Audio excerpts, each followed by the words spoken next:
Halo teman-teman, selamat pagi dan salam sejahtera untuk kita semua. Perkenalkan, nama saya Yosefina Afigo de Ramparon, mahasiswa Universitas Nusa Cendana Kupang, Program Studi Pendidikan Bahasa dan Sastra Indonesia, kelas C semester 1. Pada kesempatan kali ini, saya akan menjelaskan mengenai situasi yang paling menguntungkan dan merugikan dalam pembelajaran daring atau dalam jaringan.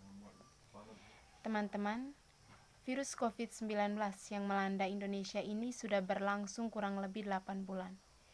Tentu saja hal ini sangat berpengaruh pada stabilitas di bidang ekonomi, bidang kesehatan, dan bidang pendidikan. Hampir semua negara mengalami kerugian akibat pandemi virus ini. Terhitung mulai bulan Maret 2020, hampir semua instansi pendidikan Indonesia dilakukan secara daring atau online. Hal ini sebagai lanjutan dari anjuran pemerintah untuk melakukan segala sesuatu di rumah saja. Tentu saja keputusan yang diambil ini mengagetkan semua pihak.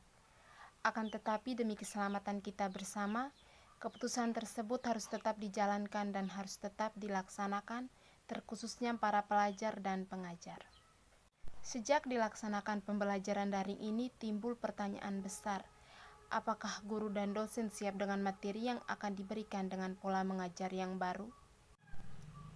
Tentu saja hal ini menjadi salah satu hambatan yang besar dalam pembelajaran daring ini. Hal pertama yang dikeluhkan oleh pelajar adalah belajar online digunakan sebagai ajang memberi tugas oleh pengajar tanpa menyampaikan materi apapun terlebih dahulu. Akan tetapi hampir setiap pertemuan, tugaslah yang menjadi tolak ukur kehadiran pelajar tersebut. Tentu saja hal ini sangat memberatkan bagi para pelajar, karena bukan hanya satu mata pelajaran saja yang membebankan tugas, melainkan semua mata pelajaran dan frekuensinya hampir setiap hari.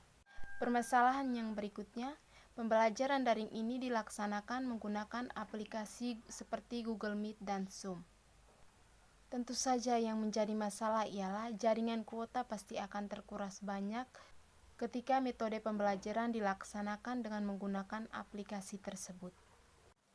Para pelajar harus bersusah payah mencari akses internet, terkhususnya mereka yang tinggal di desa terpencil yang jaringannya kurang memadai demi mengikuti pembelajaran daring ini. Mungkin bagi para pelajar yang memiliki wifi atau koneksi yang stabil, hal ini bukanlah menjadi masalah yang besar bagi mereka.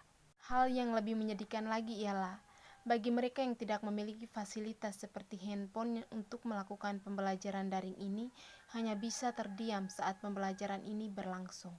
Selama pembelajaran, mereka tidak bisa mendapat ilmu apapun. Hal ini bisa mengancam dan merugikan kualitas pendidikan di Indonesia. Pembelajaran daring ini justru sangat merugikan sebagian besar pelaku pendidikan.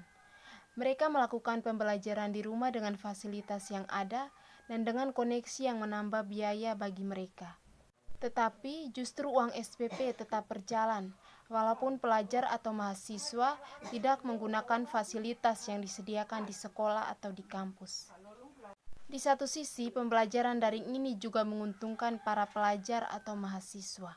Mereka dapat belajar di mana saja, tanpa harus bersusah payah ke kampus atau ke sekolah. Selain itu, pembelajaran daring ini dapat meningkatkan kualitas belajar siswa. Guru atau dosen dapat melihat postingan siswa dan memberikan feedback tugas dari pelajar, sehingga interaksi bisa dilakukan secara luas. Maka keterlibatan pelajar dalam pembelajaran ini semakin intensif. Selain itu, orang tua bisa mengawasi anak-anaknya dalam belajar. Para pelajar juga lebih kreatif dalam menyelesaikan tugas. Mereka dapat mengkondisikan diri senyaman mungkin untuk belajar tanpa aturan formal.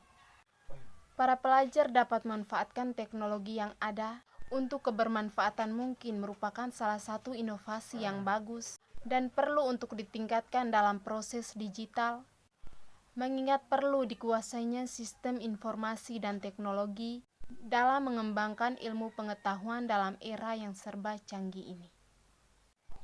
Demikian teman-teman sedikit penjelasan dari saya mengenai situasi yang paling menguntungkan dan merugikan dalam pembelajaran daring atau dalam jaringan. Semoga penjelasan dari saya ini dapat bermanfaat bagi kita semua. Terima kasih.